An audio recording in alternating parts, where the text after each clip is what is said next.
네, 안녕하세요. 원천중 2학년 여러분. 자, 이번 시간에는 생명기술 시스템과 활용의 두 번째 단원 생명기술의 발달입니다. 교과서 224페이지고요. 자, 생명기술의 발달 과정을 이야기할 때 항상 가장 먼저 등장하는 것이 바로 발효입니다. 이 발효는 인류와 쭉 함께 온 생명기술인데요. 자그마치 기원전 6천년부터 지금까지도 아주 다양한 식품군에서 활용이 되고 있는 생명기술입니다.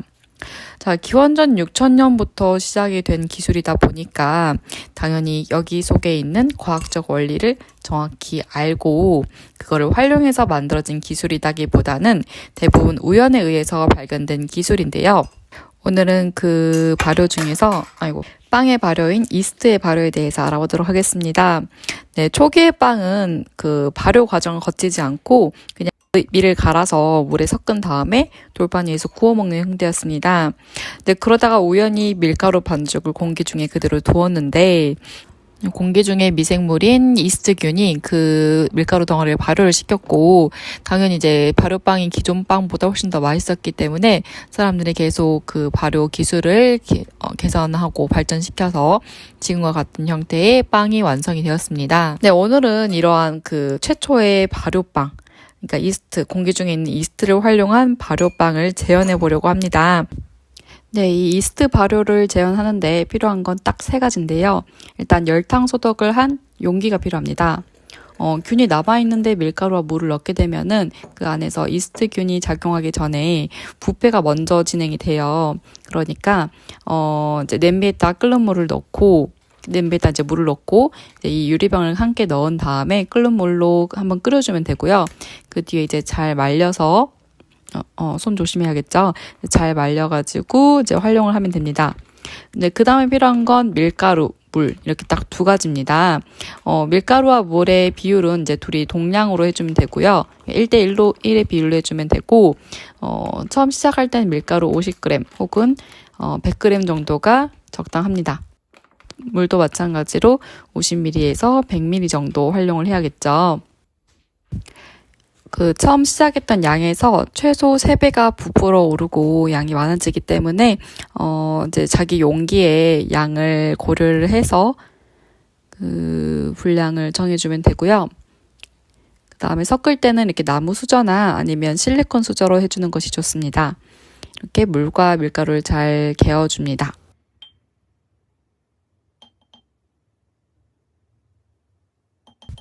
네, 전부 다 개어졌으면 이제 처음 시작한 부분을 표시를 해놓고 뭐 네임펜이라던가 매직으로 표시를 해두고 그 다음에 뚜껑을 살짝 덮어두고 실온에 두면 됩니다. 네, 12시간이 지난 모습인데요. 굉장히 많이 부풀었죠. 지금 한 2.5배 정도 부풀었는데 그 안쪽을 봐보면 이렇게 거미줄처럼 끈적끈적하게 변해 있습니다. 지금 공기 중에 있는 이스트균이 밀가루에 있는 전분과 당을 분해하고 발효를 시작한 모습이에요. 신기하죠? 이게 끈적끈적하게 올라와야 맞는 거고, 그 다음에 냄새는 약간 살짝 시큼한 냄새나 혹은 고소한 냄새가 나야 되고, 약간 썩은 냄새처럼 후치가 올라오면 망한 겁니다. 네, 그 뒤로도 이 이스트에 이제 그 부품 부분을 약간 위에 부분을 걷어내고 다시 새 밀가루와 동량의 물을 이제 계속 넣어주면서 한 5일 정도를 이제 계속 하루에 한 번씩 반복을 해주면은 이제 천연 발효종이 완성이 됩니다. 이제 이 천연 발효종을 활용해서 빵을 만들어 보도록 하겠습니다.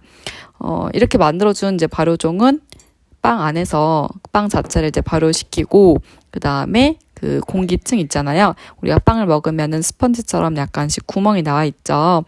그런 기공을 만드는 역할을 해줍니다. 그러니까 결국 빵을 부풀려주는 역할을 하는 거예요. 자, 이제 적당량의 발효종을 이렇게 물과 함께 섞어주고 계량을 안 하고 지금 굉장히 대충 만들고 있습니다. 그냥 이렇게 물과 섞어주고 난 다음에 1차 발효를 진행할 거예요. 그리고 이제 필요한 만큼의 밀가루를 넣습니다. 참고로 밀가루는 이제 단백질 함량에 따라서 박력분, 중력분, 강력분을 나뉘는데요. 네, 쫄깃쫄깃한 빵을 만들 때는 중력분이나 강력분을 활용합니다. 자, 되면 이렇게 뚜껑을 닫고 실온에서 하루 정도 발효를 시키면 이렇게 어마어마하게 발효가 되어 있습니다. 그래서 약간 정리를 하고 이제 2차 발효를 들어가면은 이제 2차 발효를 한 모습이에요. 약간 기포가 생겨 있고 그 막걸리 냄새처럼 시큼한 냄새가 납니다. 이제 빵을 만들 거니까 소금 간을 해주고 한 스푼 정도 하면 될 것 같아요. 저 정도 양이면. 그리고 이제 폴딩 작업이라고 이렇게 늘린 다음에 접어주는 걸 해줘야 돼요.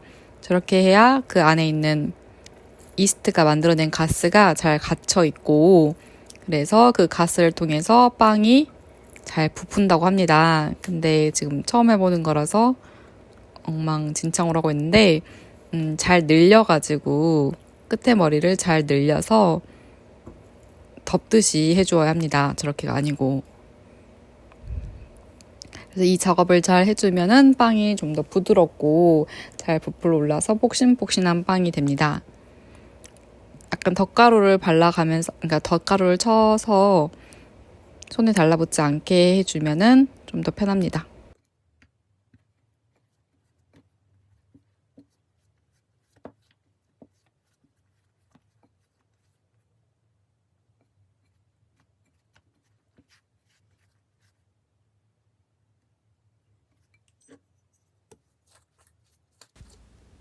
네, 어느 정도 된 것 같으면 이제 올리브유를 넣어서 다시 반죽을 마무리해 주는데 이제 원래 목표가 치아바타라서 올리브유를 넣는 거고 식빵을 하거나 이제 다른 빵을 할 경우에는 전부 다 이제 유지류, 그러니까 기름 종류가 다 달라요. 그래서 다른 빵을 할 계획이 있으면 좀 더 조사를 하고 시작을 하세요. 그래서 이렇게 폴딩 작업을 더 해주고 뚜껑을 닫은 다음에 3차 발효를 합니다. 그냥 냅두고 한 1시간 정도 있으면 돼요. 네, 한 20분 정도 예열된 오븐에 이렇게 종이 호일을 아래 깔고 꼭 그런 판이 아니더라도 그냥 플레이트에다가 넣어도 되고 아무튼 오븐에 이제 구워줍니다. 한 180도에서 200도 사이에서 25분 정도 구워주면 되는데 시간의 지남에 따라서 그 안에 있는 가스가 팽창하면서 빵이 조금씩 부풀어 오를 겁니다.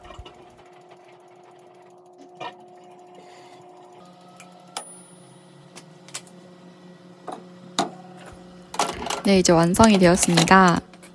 이제 안을 보면은 약간 기포가 있어서 이렇게 구멍이 나 있어요. 네, 아까 폴딩 작업을 더 잘 해주면은 훨씬 더 퐁신퐁신하게 잘 부풀어 오를 수 있으니까 여러분도 꼭 시도해보기 바랍니다. 네, 이번 활동은 여기까지입니다.